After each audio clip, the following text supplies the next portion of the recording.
Fala galerinha do sétimo! Chegamos já na última semana do PET 3. Esse é o vídeo de explicação do texto, explicação do conteúdo. Eu sou o professor Rafael, o seu professor de geografia, professor do nosso canal GeoFácil. Antes de mais nada, não termine esse terceiro bimestre sem clicar aqui embaixo e se inscrever no nosso canal. Não perca essa oportunidade, tá bom? Indique o vídeo aí para o máximo de pessoas que você conseguir. Ajude o seu professor aí. Hoje, estamos aí na página 94 do PET 3, a sexta semana com vídeo de explicação do texto.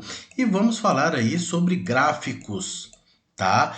Gráficos entra muito dentro da parte aí de cartografia, né? A gente vê gráficos em várias matérias, geografia, às vezes história, matemática, se utiliza muito os gráficos, tá? Então a gente tem essa interdisciplinaridade aí, tudo bem?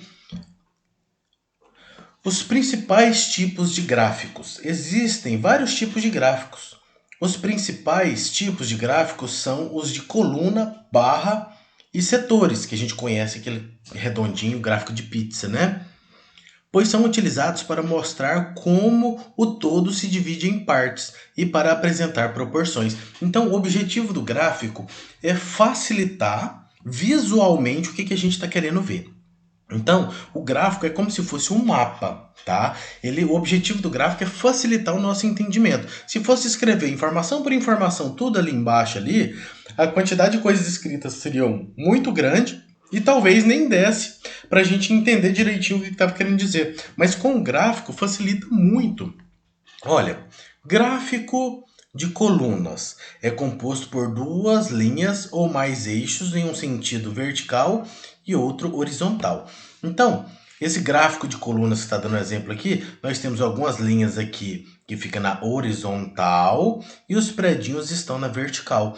E os predinhos, nós podemos observar que tem datas embaixo, tá? De 1940 até 2010 e vem mostrando pra gente assim, por exemplo, está escrito aqui, ó, evolução da densidade demográfica. Esse aqui é o título, tá? Evolução da densidade demográfica, título. Então, está mostrando assim como a população foi crescendo ao longo das décadas. Então, facilitou muito a nossa interpretação. Então, esse é um gráfico de colunas, tudo bem? No eixo vertical, quando fala eixo vertical, é esses predinhos em pés aqui, tá?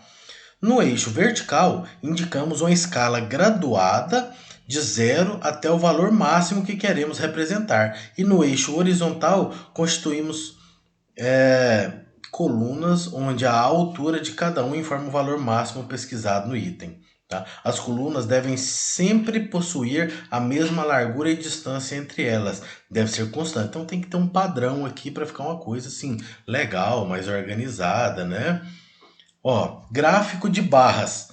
Esse primeiro, gráfico de colunas. Colunas, você pode, para você ter uma referência, você pode pensar nessas, quando vai fazer uma área na casa da pessoa, uma garagem, muitas vezes se constrói uma coluna de tijolo ali, né, para segurar o telhado, né? Então, essas são as colunas, tá? Que ficam em pé. As que ficam deitadas recebem o nome de gráfico de barras, tá? Barras. Também é constituído por plano cartesiano, tá? No eixo vertical são construídas barras que representam a variação, medidas, quantidades numéricas, os dados da pesquisa e tal. Na verdade, os dois tipos representam dados, facilitam o entendimento daquilo que se quer mostrar, tá bom?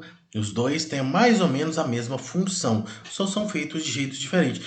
E esse aqui talvez seja um dos mais utilizados, que é o gráfico de setores, popularmente conhecido como gráfico de pizza, né? É onde cada cor aqui vai representar uma quantidade diferente do total. O total é o círculo todinho, né? E a parte aqui é dividida em pedaços como se fosse de pizza, ali representando uma porcentagem, tá? Nós também ainda temos o gráfico de linha, tá? Então se produziu aqui nesse sentido aqui, produziu menos, depois aumentou um pouquinho, depois teve um crescimento muito alto, onde chegou no maior ponto, depois houve uma queda brusca, né? Então a gente vai fazendo essa interpretação. Normalmente na lateral costuma ter valores, tanto na lateral quanto embaixo, né, para a gente entender melhor o que está sendo falado, o que está sendo escrito ou demonstrado.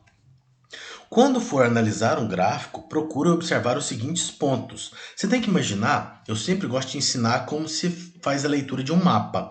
A leitura de um gráfico é muito parecido. A primeira coisa você vai ler o título, depois você vai ver as legendas e depois você vai ver o que tem de informação dentro. Olha aqui, o título ou objetivo do gráfico é claro. Seu conteúdo faz sentido? A fonte dos dados está explícita, dá para ver claramente ali no gráfico? As informações obtidas é de uma fonte confiável? Será que não é fake news, né? Há rótulos adequados para os eixos? Os eixos começam do zero ou não? As escalas dos eixos são constantes? Existem quebra nos eixos?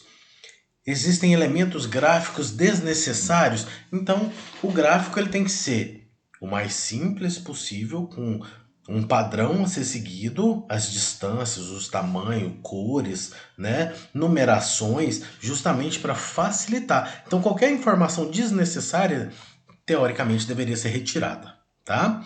Bom, espero que tenha ajudado vocês. Esse foi um vídeo aí bem rapidinho pra gente, falando sobre os tipos de gráficos, tá? Resumindo, nós temos o gráfico de colunas, gráfico de barras, gráfico de setores, que é conhecido como gráfico de pizza, e o gráfico de linhas, tá?